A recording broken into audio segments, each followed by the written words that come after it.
صفحہ دہر سے باطل کو مٹایا کس نے؟ نوع انسان کو غلامی سے چھڑایا کس نے؟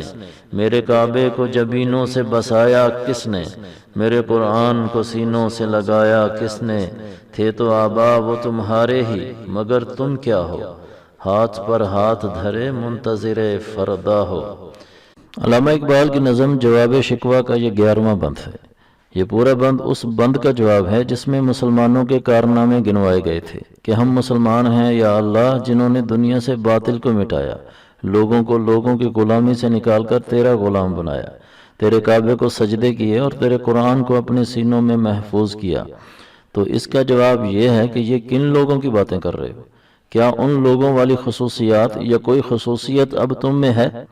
وہ تو ہمہ وقت اللہ کا نام بلند کرنے کے لیے سرگرداں رہتے تھے، اور تم بیٹھے ہو اور انتظار کر رہے ہو کہ کوئی معجزہ ہو اور ہمیں وہ والی عزت دوبارہ مل جائے جو ہمارے آباء و اجداد کو ملی تھی۔ اسی طرح کی مزید ویڈیوز کے لیے ہمارے چینل دین و دنیا سے وابستہ رہیں۔ ویڈیو اگر پسند آئی ہے تو اسے لائک کریں اور اپنے دوستوں کے ساتھ شیئر کریں۔ ہمارے چینل کو سبسکرائب کریں اور بیل کے نشان کو بھی کلک کریں تاکہ ہر آنے والی نئی ویڈیو کا نوٹیفیکیشن آپ کو مل جائے۔ اپنا خیال رکھیے گا۔ اللہ حافظ۔